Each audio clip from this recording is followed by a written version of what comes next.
and welcome to another Sportsnaut interview. And today we are here to discuss the NBA Finals. And to do that, we've got a great guest here for you today. Joining us is NBA Insider Mark Medina. And Mark, there's a lot that I want to get into here with you this evening.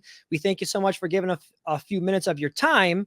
But before we get into some details of the NBA Finals, I do want to ask you about some breaking news that we did get earlier in the day regarding the Lakers and their search for a new head coach. We found out that Dan Hurley has decided to reject the Lakers' offer. 6 years, $70 million is what was being reported as far as the terms of the contract. He's going to head back to UConn, see if he can bring them a third consecutive NCAA championship. And for the Lakers, it's back to the drawing board. So I want to ask you, what's the plan now for Jeannie Buss and General Manager Rob Pelinka? Well, I think they have to go to plan B, where they talk to different candidates like JJ Redick and James Borrego and see who else is in the mix. This has just been such an unpredictable confluence of events, because from the very beginning of this process, the perception around the league was that JJ Redick's the front runner. It's his job to lose. And the Lakers would always maintain, oh, we're talking a large pool of candidates, every option's considered.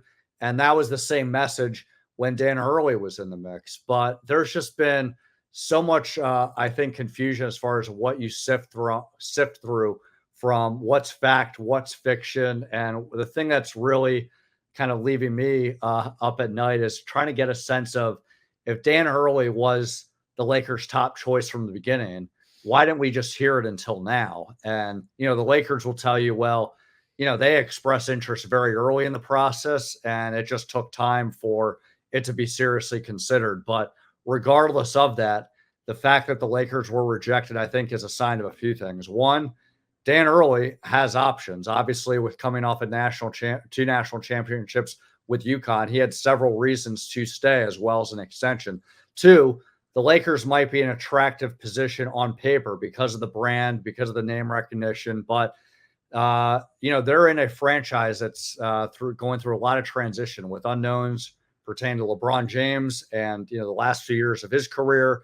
If Anthony Davis can be the face of the franchise, as well as if they can actually build a good, consistent roster around those two stars. So I wouldn't say it's surprising necessarily, but I think that it just exacerbates the Lakers' challenges with trying to still squeeze out somehow, some way, one final championship run for LeBron. Yeah. Speaking of LeBron, he's got that decision coming up here. I believe he has to make the decision whether or not to exercise that player option. I think it's June 29th, if I'm not mistaken, is the date.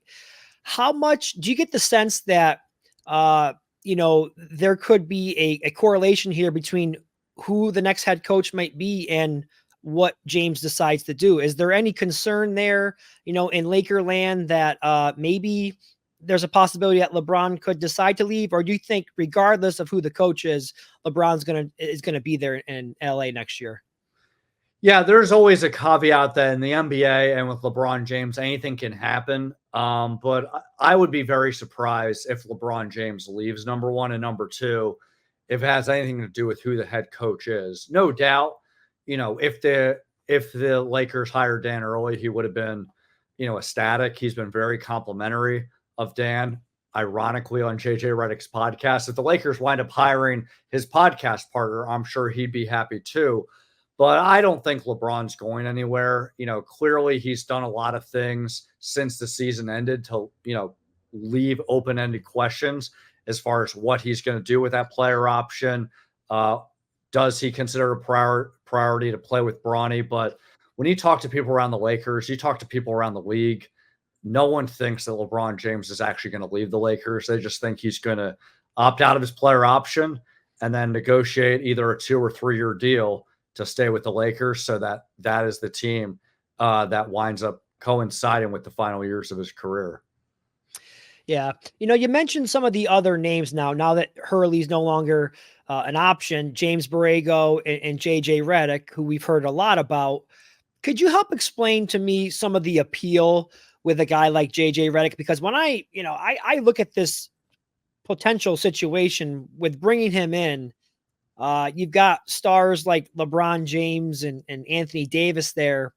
Redick has no coaching experience whatsoever at the college level or the NBA level.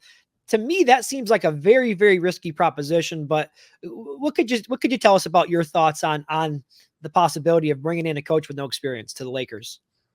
Well, it's a very risky move, but there's also potential for a lot of upside. I think that philosophically, the Lakers will concede the fact that there's no home run candidate. There was a home run candidate in Ty Lue, but it was very clear early on in the beginning, after the Lakers fired Darvin Ham, that he wasn't going to leave the Clippers, and the Clippers wouldn't allow him to leave because they would give him a really good extension offer.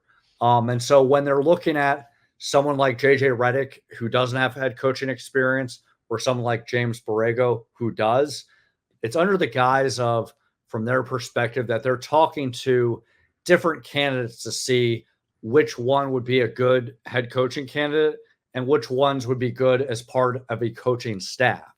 And so with JJ Redick, I think the thing that leaves them intrigued is he's a former NBA player. Because of his background with being a very valued role player, he can relate to both the star players and the role players with knowing how to manage rotations, knowing how to manage egos. The fact that he doesn't have NBA head coaching experience, they're very well aware of. And to mitigate that, they're trying to prioritize having a good coaching staff. And also, I think the biggest thing is they want to have, regardless of experience level, a candidate that has a learner's mindset, that is really tapping into their strengths, but also not feeling like they have an attitude that they have all the answers. So in JJ Redick's case, obviously what he would have to tap into is leaning into things that can overcome his lack of head coaching experience, with embracing having veteran coaches around him that would serve as assistants as well as player development, really being someone that outworks other coaches around the league as far as film study, gain more and more familiarity with the playbook and rotations. But I think the thing that leaves the Lakers, some sort of comfort is they feel like he has a really good starting point with his familiarity with the game, both as a player and his overall basketball intelligence, that because of his great work ethic, that he can really chip away at that learning deficit. Now, if they do wind up going with someone who's more experienced, whether it's James Borrego or someone else, I still think that they find it important that they surround that coach with other assistants that are also experienced, but also ones that might have less experience, like a JJ Redick, that can still relate to the current NBA players and really be tapped into player development. So the Lakers, from their perspective, feel like they're keeping an open mind and trying to canvas everything and leave no stone unturned. But I know when you talk to people around the league, there's a lot of perception that they feel like the Lakers are disorganized and they don't really have a sense of direction and vision with what they want to accomplish. Yeah, yeah. You make a great case there, and I wouldn't question his basketball intelligence or his basketball IQ or work ethic or any of those things. Obviously, he's played in the league for a very long time, but what would concern me the most is the respect factor, the credibility factor in that locker room, because we have seen over the years that, LeBron can sometimes be a very difficult player to coach. And we saw it play out this past year with Darvin Ham. And so that would be my biggest concern if I was a Lakers fan. But anyhow, we should find out what's going to happen here very, very soon, because I'm assuming they're going to want to get a coach in place here before the draft, which, takes place here in a couple weeks. So we'll know soon.